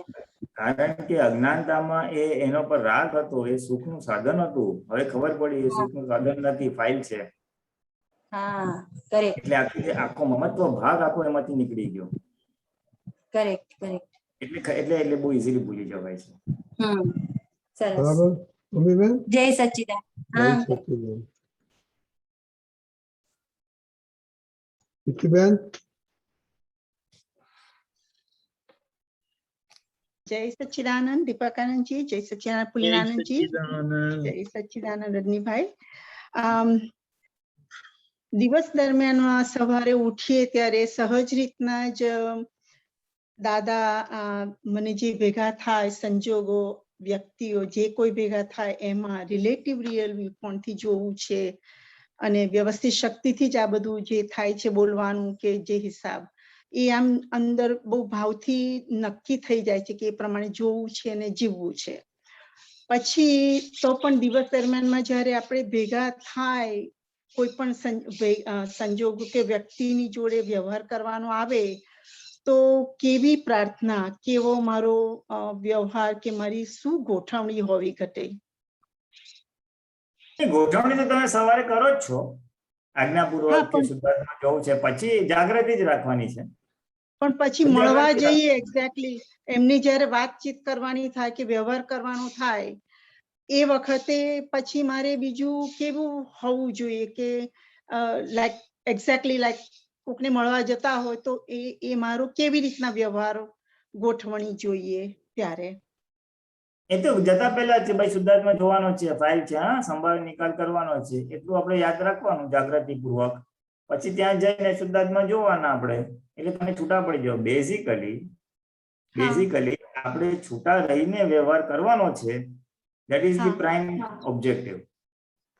એટલે પછી એ ઓબ્જેક્ટિવને મીટ કરવા માટે પ્રકૃતિમાં જે બાધક કારણ હોય, બહુ ગમતી વ્યક્તિઓ એટલે રાગ થઈ જાય, હા તે શું કર્યું, તો એ ત્યાં આપણે ફાઇલ છે ને, તો એ રીતે રાગમાં ભાગ થોડોક નોર્મલ થશે, એટલે તમે ઉપયોગપૂર્વક જોઈ શકશો. કીર્તિબેન શું કરે છે એ એકચ્યુઅલી જોવાનું છે. કીર્તિબેન સારી રીતે વાત કરે છે, નથી કરતા, પ્રોપર થાય છે, નથી થતું, ઓબ્ઝર્વ કરશો એટલે એના કાઉન્ટર મેસેજ તમને ઓટોમેટિકલી મળી જશે. આ માણસ સાથે બહુ રૂડલી વાત કરું છું તો બીજી વાર કહેવાનું ભાઈ શેના માટે આટલું વાત કરું છું, ભાઈ દાદા આની સાથે અભાવ તિરસ્કાર ન કરવાની શક્તિ આપો. કેમ કે ઘણી વખત તમારે વ્યવહાર પ્રમાણે તો બોલવું, લાઈક એ લોકોને ગમે લાઈક એ પ્રમાણના તમે ઇન્વોલ્વ ના થાવ વાતચીતમાં, તો પછી એમને એમ થાય કે બરાબર ઇન્વોલ્વ નથી થયા તમે કોન્વર્સેશનમાં કે એ પ્રમાણે. હા તો મને પણ ના પડે છે, દાદા ભગવાન અમારી સાથે ઇન્વોલ્વ થતા હતા ને, પણ સુપરફ્લુઅસ હોય. સુપરફ્લુઅસ, હા, એટલે ડ્રામેટિક વ્યવહાર, ડ્રામેટિક મમતા, એ ડ્રામા પ્લે રોલ પ્લે થઈ જાય. શુદ્ધાત્મા અને ફાઇલ બોલશો ને એટલે ડ્રામા આવી જ જશે, સુપરફ્લુઅસ પોર્શન આવી જ જશે, લાવો નહીં પડે. ટ્રુલી ડ્રામેટિક વ્યવહાર થશે. હા, પણ ઘણી વખત જ્યારે આપણે વ્યવહાર પતાવવાનો જ હોય, કઈ તમારે રિઝોલ્વ કરવાનું હોય, ત્યારે અમારું જુદી ટાઈપની પ્રેયર્સ કે ભાવ કે એ પ્રમાણે તૈયારી કરી, લાઈક એવું નક્કી કરીને જવું જોઈએ કે ભાઈ એને સાંભળવું છે કે એને જે પ્રમાણે વ્યવહાર કરવો છે. લાઈક મારે તો એ તો છે રિઝોલ્વ ને, એ તો છે. હા, એ તો બધું આપણને ખબર જ છે. એ તો આપણે પ્રેયર કરીને જવાનું કે આ ફાઇલ જે સંભાળ નિકાલ, પછી એડિશનલ કંઈક જરાક કામ એને જરાક આમ હર્ટ થાય એવું હોય કે એની ભૂલ બતાવવાનું હોય તો ત્યાં આપણે બોલાય કે હે દાદા ભગવાન, એને અનુકૂળ પડે, સામી વ્યક્તિને અનુકૂળ પડે એવી વાણી બોલવાની શક્તિ આપજો. એની અંદરના શુદ્ધાત્મા ભગવાન પાસે એને નમસ્કાર કરીને કહેવાનું કે એમને અનુકૂળ પડે એવી વાણી શક્તિ બોલવાની શક્તિ આપજો. એ બધું બોલીએ ને એટલે ડ્રામેટિક રીતે બધું જે આપણે કહેવાનું એ કહેવાય બી જાય, એને વાગે બી નહીં અને વ્યવહાર બી થઈ જાય. એ ચાલુ તો એવી તો બધી ઘણી બધી ચાલે છે.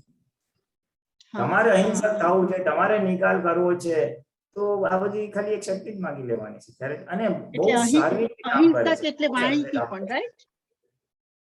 હે, આપ બોલ્યા હમણાં કે અહિંસક થવું છે એટલે એ પ્રમાણે મારો વાણીનો વ્યવહાર, મારો બોડીનો લેંગ્વેજ, એ બધો એવો વ્યવહાર એ અહિંસકમાં આવી ગયો કહેવાય. હા, એને અનુકૂળ પડે, એને દુઃખ ના થાય એવી રીતે વાણી બોલવાની શક્તિ આપજો, એના બધું આવી ગયું. આપણી ભાવ શું છે એને દુઃખ નથી આપવું, બસ. એટલે એવી ભાવના કરીને આપણે માંગીશું તો એવી રીતે વ્યવહાર થશે જ. બરાબર, બરાબર. એટલે ઘણી વખત મારો અનુભવ છે, ઇટ ડઝ વર્ક. શું કહ્યું આપ? મારો અનુભવ છે. હા, એ કામ કરે છે. આવી શક્તિ માંગીને જાઓ તો એ રીતે થાય છે એમ કહું છું. હા, બરાબર. બરાબર કીર્તિબેન? હા, જય સચ્ચિદાનંદ. જય સચ્ચિદાનંદ. વૈશાલી ઘણા દિવસે દેખાય. વૈશાલી. જય સચ્ચિદાનંદ રજની અંકલ. જય સચ્ચિદાનંદ દીપકાનંદજી. જય સચ્ચિદાનંદ પુલિનાનંદી. મારો ક્વેશ્ચન એ હતો કે હું વિધિ કરું, કીર્તન ભક્તિ કરું, એ બધું ડેલી રૂટીનમાં ચાલુ છે, પણ કોઈ વાર તો પણ ઇનડિસાઇસિવનેસ ને લીધે કે કોઈ મોટા નિર્ણયો લેવાના હોય તો the thoughts, વિચારો એટલા બધા અંદર ચાલુ રહે that I can't sleep at night. બધા વિચારો જોયા કરાય. તો એ મગજને શાંત કેવી રીતે પાડવાનું? તમે કીધું કે કોઈ મોટા ડિસિઝન લેવાના હોય ત્યારે બધા વિચારો બહુ આવે. એટલે બેઝિકલી શું છે, ડિસિઝન મેકિંગ એટલે બુદ્ધિનો ભાગ આવે.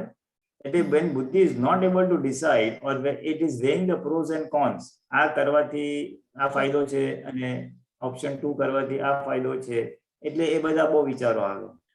બરાબર ને? એટલે એમાં સામાન્ય રીતે થોડુંક જોઈ લેવાનું અને પછી દાદાને પ્રાર્થના કરવાની, દાદા મારા હિતમાં હોય મને નિર્ણય લેવાની શક્તિ આપજો. અને concentrate for 10 minutes or something. ચિત્ત એકાગ્ર કરશો ને તો અંદરથી તમને સૂઝ આવશે. અને બહુ જ મેજર ડિસિઝન મેકિંગ હોય તો 50 મિનિટ માટે આ પ્રયોગ કરાય. તો તમને at the end of 50 minutes you will get an insight from within. અંદરથી સૂઝ આવશે કે આ ઓપ્શન એ કે ઓપ્શન બી માંથી આ ઓપ્શન લો. ડિસિઝન મેકિંગ ની વાત કરો છો તો રાઈટ. તો એ ઇનસાઇટ આવી જશે અને ડિસિઝન મેકિંગ થઈ જશે. બહુ વિચારવાનું નહીં દાદા, કે બહુ વિચારવાની જરૂર નથી. આઈ થિંક એ જ પ્રોબ્લેમ છે કે વિચાર વધારે આવે છે કે આ સાચું છે, ખોટું છે, આ કરવાથી શું થશે, ફલાણ થશે, ઠીકણું થશે. દાદા કે 1 મિનિટ થી વધારે નહીં વિચારવાનું. એટલે બહુ ચિંતા જેવું હોય ત્યારે. આ તમારો કેસ ચિંતાનો નથી, તમારો કેસ ડિસિઝન મેકિંગ નો છે. એટલે ત્યાં એ જે સૂઝ નથી પડતી ને, that is this thing. When you go by the heart and when you go by the સૂઝ, the quality of decision is in your favor. બુદ્ધિનું ડિસિઝન ઓલવેઝ સાચું હોય એવું ગેરંટી નહીં. અને અનુભવથી આવે પછી decision making comes with experience. અને આવી રીતના સૂઝ ને પ્રાર્થના ને બધું ઉપયોગની ગોઠવણીથી આવે પછી. જય સચ્ચિદાનંદ. જય સચ્ચિદાનંદ. આવી રીતના આવતી રહેજે Vaishali.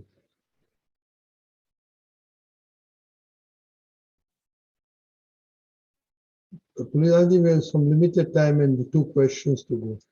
Sureshbhai? Yeah. Jai Sachinand Deepakanandji. જય સચ્ચિદાનંદ. આપતા સૂત્ર 1933 આપણું અક્રમ વિજ્ઞાનમાં પેજ નંબર 5 પર આવ્યું છે. નવું અક્રમ વિજ્ઞાન આ મહિનાનું. બોલો. ઓકે. તમે અમુક સ્ટેપ પર છો, એ સ્થિતિ પોતાને માટે હોય, બીજાને એ સ્થિતિ લાગુ ના પડાય, એ જુદા સ્ટેપ પર છે, એટલે કોઈ માણસને દબાણ ના કરાય, એનું ઓબ્જેક્શન ના લેવાય. આમાં ત્યાં થોડો ખુલાસો આપો ને. હા, એટલે આપણને લાગે કે મારે આ વસ્તુ કરેક્ટ છે, આમ જ કરવી જોઈએ, એટલે સામા માણસે બી આવી રીતે વ્યવહાર કરવો જોઈએ કે સમજવું જોઈએ. એ એના માટે કહે છે કે તમારી સમજ જુદી છે, એની સમજ જુદી છે, તમે એક સ્ટેપ પર છો, એ બીજા સ્ટેપ પર છે, એટલે તમને જે ઠીક લાગે એ એને ઠીક લાગે એવું જરૂરી ના હોય. અચ્છા, એનો વ્યૂ પોઈન્ટ જુદો હોય, આપણો વ્યૂ પોઈન્ટ જુદો હોય, એટલે એ રીતે દબાણ નહીં કરવાનું એમ કે છે. You feel this is right પણ he may not feel this is right. આ પણ જ્ઞાન લીધું હોય તો પણ છતાં પણ એની સમજ જુદી જ હોય. હા, તો એની પ્રાકૃતિક સમજ છે જ ને, એટલે તો ધર્મનું પ્રમાણ ન દુભાય એ બીજી કલમ બોલીએ છીએ આપણે. અચ્છા, એના વ્યૂ પોઈન્ટને ઠેસ ના પહોંચે એવી સહેલાત વાણી વર્તન મનન કરવાની શક્તિ આપો. હા, હું આટલો પુરુષાર્થ કરતો હોઉં અને બધાને ફોર્સ કરું આ કરવું જોઈએ, તમે આ નથી કરતા, શું તમે માણસો છો કે શું છો? એવું દબાણ કરાય? ના કરાય. દરેકનું ડેવલપમેન્ટ જુદું હોય, દરેકની પ્રકૃતિનું વિચારધારા બધું જુદું જુદું હોય ને, એટલે કોઈનો ઓબ્જેક્શન ના લેવાય. તું આ કેમ કરે છે? એનો ભરેલો માલ નીકળે છે, દરેકનો ભરેલો માલ જુદો જુદો હોય, ડિસ્ચાર્જ મોડ, ડિસ્ચાર્જ કસાઈ જુદા જુદા હોય, એટલે ઓબ્જેક્ટ ના કરે ભાઈ તું આ કેમ કરે છે એમ. વિતરાગનો માર્ગ ઓબ્જેક્શન નો નથી, નો ઓબ્જેક્શન આપવાનો છે. જો તું આ ખોટું કરે છે એટલે ભાઈ હા ભાઈ ચાલો જવા દો એમ. ઓબ્જેક્શન થવાનું થાય ત્યાં ઉદાસીન રહે. આપણને લાગે આ વસ્તુ બરાબર નથી, બીજા ઉદાસીન રહે એટલે કે ભાઈ જોયા કરે શું કરે છે એમ, એનું ભલું થાય એટલું બોલી છોડી દે. કારણ કે આપણી વાત જયારે પહોંચવાની ના હોય તો પછી છોડી દેવાની. એની ભાવના આપણે ચોખ્ખી રાખવાની કે હા હા, એનું કલ્યાણ થઈ ભાવના રાખવાનું, પછી બોલાય તો બોલવું ને તો છોડી દેવાનું. એટલે કોઈ ઓબ્જેક્શન નહીં લાવવાનું, કોઈ સલાહ પણ નહીં અપાય. હા, વણ માંગી સલાહ તો જનરલી નથી આપવાની, પણ બહુ નજીકનું હોય ને સાંભળવાળું હોય તો આપી શકાય. કેસ ટુ કેસ બેસિસ છે. બરાબર છે. ઓકે, જય સચિદાનંદ. પુલિનાનંદજી, હા, હમણાં જે પેલું સૂત્ર જોયું ને, તેમાં જો આ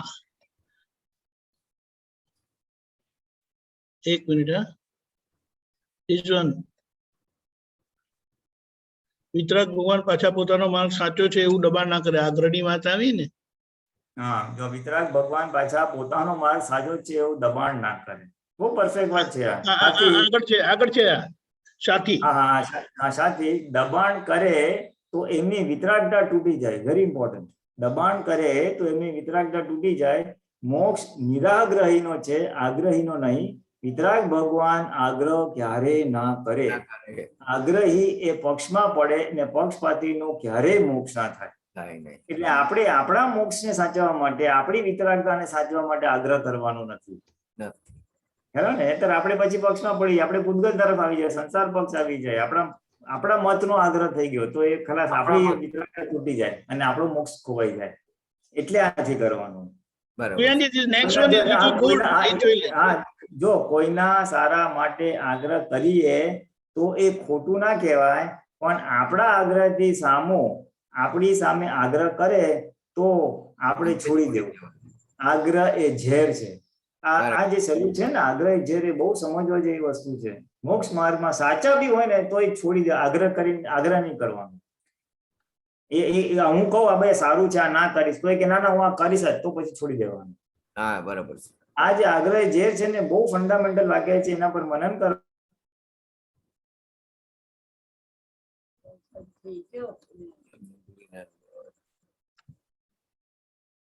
દિવસ છે અને 2 વાર વિનંતી કરે પછી છોડી દઈએ, કારણ કે વ્યવસ્થિત ની બહાર કઈ થવા નથી. જો આગ્રહ એ અહંકાર નો ફોટો છે. એક જ minute, just hold on.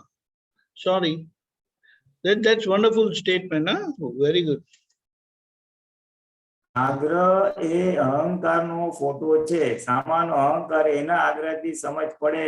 Very very good. જો આજે આગ્રહની વાત આવી ને, એ આપણા અહંકારનો ફોટો છે. હું કેટલો આગ્રહ કરું છું, હું કેટલો અહંકાર છે. એટલે આપણે નિરહંકારી જવું હોય, વિતરાગ થવું હોય તો આપણે છોડી દેવું પડે. અને સામો જો અહંકાર કરતો હોય કે ના હું આમ જ કરીશ, તો એનો જે છે ને અહંકાર, એના આગ્રહથી ખબર પડે. એટલે સમજવાનું કે ઓલો માણસ સાંભળતો નથી તો એ છે એનો આગ્રહ છે, એનો અહંકાર છે. છોડી દેવું. છોડી દેવું. સરસ. અરે એક આના પર તો કેટલો બધો સત્સંગ છે, હવે ટાઈમ નથી એટલે હું બધું બોલતો નથી. બરાબર છે. હા. જય સચ્ચિદાનંદ. જય સચ્ચિદાનંદ. ચંદનાબેન मुंबई. जय सच्चिदानंद। मेरा क्वेश्चन पात्रता और पुरुषार्थ पे है। दादा भगवान का सुना है कि आप महावीर की सभा में भी बैठ के चटनी के सुख के लिए वापस आए हो, और मैंने कई साल पहले किससे पूछा था कि मोक्ष मार्ग के लिए कैसे पात्र बने और आत्मज्ञान कैसे हासिल हुए, तो उसने बोला था कि शेरनी का दूध गोल्ड के बर्तन में होता है, पात्र अगर प्रॉपर नहीं होता तो फट जाता है दूध में। तो मोक्ष मार्ग के लिए और आत्मज्ञान के लिए पात्र ठीक होना चाहिए, उसमें पुरुषार्थ होना चाहिए। तो हमको मेरा क्वेश्चन है कि हम पात्रता के लिए कौन सा पुरुषार्थ करना चाहिए जो हम पात्र बने, यानी ज्ञान डाइजेस्ट हो, आत्मज्ञान डाइजेस्ट हो और मोक्ष मार्ग के लिए पात्रता। नहीं, पात्रता तो आपकी हो गई है। दादा बोले मुझे जो मिला वो पात्रता है ही उसकी, मुझे मिला उसकी पात्रता है, नहीं तो मेरे तक आता ही नहीं था। He could not come in touch with me. तो अभी पात्रता खोजने वाली बात अभी हमारे लिए रही नहीं, दूसरों के लिए ठीक है, क्योंकि मुझे सनातन सुख चाहिए या संसार के जन्म मरण से मुक्त होना है, तो वो उसकी एक बिगनिंग हो जाती है पात्रता की। अच्छा। और हमारे लिए तो हम पात्र तो हमारे लिए रहता नहीं है ये प्रश्न, हम ऑलरेडी है पात्र। अभी तो हमें जागृति बढ़ानी है, पुरुषार्थ करना। उसके लिए पुरुषार्थ क्या, जागृति लेवल, यानी बोलते हैं कुछ करना नहीं, कुछ बनना नहीं, तो कहीं टाइम वो मिक्सिंग होता है, सत्युग में भी ढीले पड़ जाते हैं कि कुछ करना नहीं, यानी ज्ञाता दृष्टा रहने का है, वो मुख्य पुरुषार्थ है हमारा। अच्छा। हमारा मुख्य पुरुषार्थ फाइल नंबर 1 के ज्ञाता दृष्टा रहना, वो फुल एंड फाइनल पुरुषार्थ है, जो महावीर भगवान निरंतर उस दशा में थे। हम इतना सेपरेट नहीं रह पाते हैं क्योंकि फाइल है, माइनस मार्क है, डिस्चार्ज मोह है, डिस्चार्ज कसाई है, इसके लिए हमको उसके ऊपर फिर वो प्रकृति के ऊपर बाधक कारण के ऊपर पुरुषार्थ करना है। बाकी अल्टीमेट पुरुषार्थ ज्ञाता दृष्टा ही है हमारे लिए, प्रकृति से छूटने का। मोह काफी स्ट्रांग है, तो रिलेटिव चीजों में, तो उससे उसके लिए कौन सा पुरुषार्थ राइट पुरुषार्थ होगा? बस वो है, उसका उल्टा करने का। विनाशी चीज खपती नहीं, इसमें क्या सुख है, जो मेरे आत्मा से मुझे वंचित करता है वो मेरे नुकसान करता है। तो फाइल नंबर 1 को देखने का, उसका मोह, इसमें काफी बात कर सकते हैं, लेकिन जो शॉर्ट में बोल दूं मैं तो कि फाइल नंबर 1 को बोलने का, ये सब करके क्या फायदा है। उसको डिस्चार्ज, जो मोह है ना, उसको कंट्रोल्ड डिस्चार्ज करना पड़ेगा, क्योंकि उसको बंद भी नहीं कर सकते, भरा हुआ है तो निकलेगा ही, लेकिन उसको कंट्रोल में। भाई देखो शॉपिंग करनी है, इतने ड्रेस की क्या जरूरत है, चल आज इतना ले ले, बाद में 1-6 महीने के बाद लेंगे। ये खाने का बहुत शौक है तो आज इतना खा ले, बाद में खा लेंगे। तो स्टेप बाय स्टेप उसको डिस्चार्ज मोह का निकाल करते हैं, उसको ऑब्जर्व करने का कि फाइल नंबर 1 में ये मोह है, ऑब्जर्व करो। मोह है उसका वांधा नहीं, उसको ऑब्जर्व करो सेपरेट रह के, ओहो तारी अंदर आज आटलो मोह है, देखने का, और उससे बातचीत करके सेपरेट हो जाओ, और वो मोह वाला भाग निकलेगा और हमें उसको देखने का। Wow, very beautiful. Thank you. Thank you. जय सच्चिदानंद। जय सच्चिदानंद। जय सच्चिदानंद। Okay, 1 minute. Pulinanand ji, we are almost done with the questions. આપણે પેલું સામાયિક કરીશું 10 મિનિટનું. હા, શું કરવાનું હવે? યા હવે એવરીડે કરીએ છીએ ને 10 મિનિટનું, જે યાદ આવે ને એ, એટલે આપણે યાદ કેમ આવે તો કે રાગ દ્વેષ હોય તો જ યાદ આવે, અને એ બધા જ યાદ આવે. જેમની જોડે રાગ દ્વેષ નથી એ યાદ નહીં આવે, અને યાદ આવે ને આપણા મનનું બારણું ખખડાવે તો આપણે એમને 2 વ્યૂ પોઈન્ટ થી જોઈ લેવાના. અને આ આપણે 10 મિનિટ્સ માટે જ કરીએ છીએ ઓનલાઈન. તો હું બીજી બોલાવું છું, તમે ફોલો કરજો પુલિનાનજી. હા,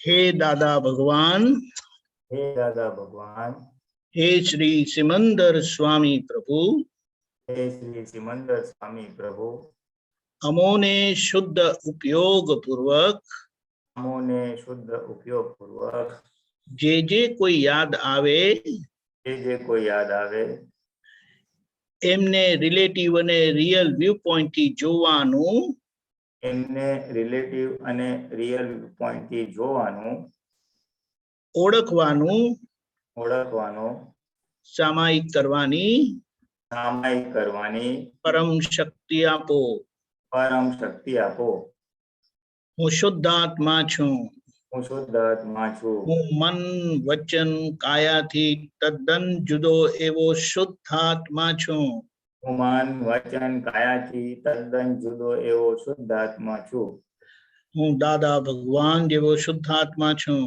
હું દાદા ભગવાન જેવો શુદ્ધ આત્મા છું હું શ્રી સિમંદર સ્વામી ભગવાન જેવો શુદ્ધાત્મા છું હું શ્રી સિમંદર સ્વામી ભગવાન જેવો શુદ્ધ આત્મા છું હું પરમ જ્યોતિ સ્વરૂપ સિદ્ધ ભગવાન છું હું પરમ જ્યોતિ સ્વરૂપ સિદ્ધ ભગવાન છું હું શુદ્ધાત્મા છું શુદ્ધ આત્મા છું જય સચ્ચિદાનંદ જય સચ્ચિદાનંદ 10 મિનિટ से હું બેલ પાડી જોજો જોવાનું ચાલુ કરો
જય સચ્ચિદાનંદ. જય સચ્ચિદાનંદ. જય સચ્ચિદાનંદ. હું માનું છું બધાને ઓછા વધતા પ્રમાણમાં દેખાયું હશે, પણ નાના પરથી આપણને ખબર પડે કે આ ત્રીજા ચોથા અને ફ્રાઈડે, સેટરડે, સન્ડે એટલે 5મો દિવસ છે. અને આ 5મા દિવસે કંઈક લોકોએ આપણું બાયણું ખખડાયું છે અને આપણે એમને શુદ્ધાત્મા દ્રષ્ટિએ જોઈ લઈએ એટલે આપણે છૂટા. આ મુક્ત થવાનો સરસ રસ્તો બતાડ્યો છે. દાદાએ તો કીધું છે કે આપણે તો આપણું મન શું કરે એ જોવાનું છે. એટલે કે મનમાં કોણ કોણ બધા યાદ આવે છે બધું, પણ બધું ભેગું થઈ જાય એટલે ફિલ્ટર કરીને આપણે આવી રીતે ગોઠવણી કરીએ છીએ. તો એમ કરતા કરતા આપણને પ્રેક્ટિસ થાય ને પછી આપણે જોતા થઈએ એટલે ઉપયોગમાં રહેતા શીખીએ. કોઈ કહેવું હોય તો 2 મિનિટ.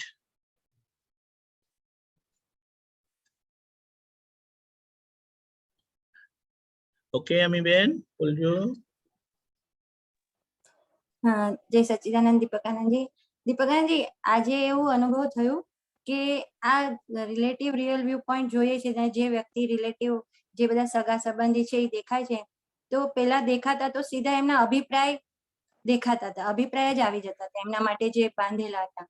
ને હવે આ રિયલ દ્રષ્ટિથી, રિલેટિવ દ્રષ્ટિથી જોઈએ છે તો અભિપ્રાયના આપણા લેયર્સ બધા ઓછા થઈ જશે એનાથી. આપણે નક્કી કર્યું ને કે આ રીતે જોવું છે, પેલું નક્કી કરીને આવેલા હતા. એટલે હમણાં કદાચ આગળનું માનેલું આપણને દેખાડે, પણ આપણે નક્કી કર્યું ને કે મારે જોવું છે, આ ઉપયોગથી જોવું છે, એટલે એની સામે આખો આ પુરુષાર્થ થાય છે આપણો. નક્કી કર્યું છે ને, પેલું કઈ ને એના ફ્લો થી ધક્કો વાગી જ જવાનો છે, પણ આપણે આ નક્કી કર્યું એટલે આખો એ વાત ફરી જાય. એટલે એને શું કીધું, દેખાય છે એ આગળના ધક્કાથી, આગળની માન્યતાથી, અને આજે આપણે જે જોઈ લઈએ છીએ એ આપણો પુરુષાર્થ છે. એટલે આજે આપણે જોઈ લીધું એટલે આગળનું ભૂસાઈ જાય, ભૂસાઈ જાય. કારણ કે આજે આપણે જોઈએ છે કે આ છે કરીને પેલું દેખાડે ઓન ધ સ્પોટ, જેવું યાદ આવે ને કે ભેગા થાય કે ખખડાવ કે પેલા યાદ આવે ને એટલે આપણને દેખાય આ આવ્યા એમ કરીને, પણ નહીં, બે દ્રષ્ટિથી જોયા એટલે આપણે ફરી. રાઈટ, ખૂબ સરસ. જય સચ્ચિદાનંદ. પુલિનાજી, ત્રિમંત્ર બોલાવજો. એમ ફોલો કરજો. જી. નમો વિતરાગાય. નમો વિતરાગાય. નમો અરિહંતાણમ. નમો અરિહંતાણમ. નમો સિદ્ધાણમ. નમો સિદ્ધાણમ. નમો આયરિયાણમ. નમો આયરિયાણમ. નમો વજ્જાયાણમ. નમો વજ્જાયાણમ. નમો લોય સવસાહુણમ. નમો લોય સવસાહુણમ. એસો પંચ નમુકારો. એસો પંચ નમુકારો. સવપાવપનાસણો. સવપાવપનાસણો. મંગલાણં ચ સવેસિમ. મંગલાણં ચ સવેસિમ. પડમા ભવૈ મંગલમ. પડમં ભવૈ મંગલમ. ઓમ નમો ભગવતે વાસુદેવાય. ઓમ નમો ભગવતે વાસુદેવાય. ઓમ નમઃ શિવાય. ઓમ નમઃ શિવાય. જય સચ્ચિદાનંદ. જય સચ્ચિદાનંદ. જય સચ્ચિદાનંદ. જય સચ્ચિદાનંદ. કાલે શનિવાર, કાલનો પ્રોગ્રામ આ રીતે છે. સવારે 6 વાગે પ્રાતઃવિધિ, 10:15 ગુજરાતી સત્સંગ, 4:30 મહાત્માની કીર્તન ભક્તિ છે, મહાત્મા લાભ આપવાના છે. 6:30 ઇંગ્લિશ સત્સંગ, 7:45 જુનિયર ફોરમ, 9 વાગે હિન્દીમાં વર્લ્ડવાઇડ સત્સંગ, અને ફરી આ સામાયિક કરીશું. જય સચ્ચિદાનંદ. પધારજો.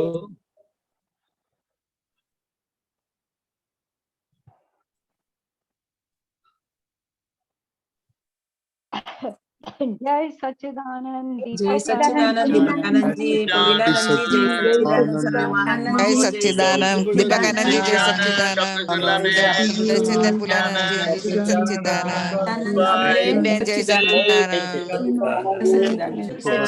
महात्माओं ने जय सच्चिदानंद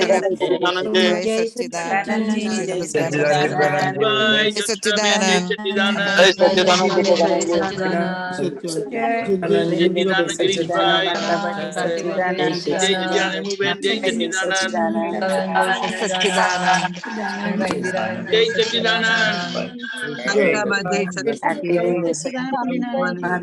जय सच्चिदानंद डॉक्टर सलाम कंचन भाई नलिनी बेन सच्चिदानंद जय सच्चिदानंद जय सच्चिदानंद जय सच्चिदानंद भाई जय सच्चिदानंद टीना बेन जय सच्चिदानंद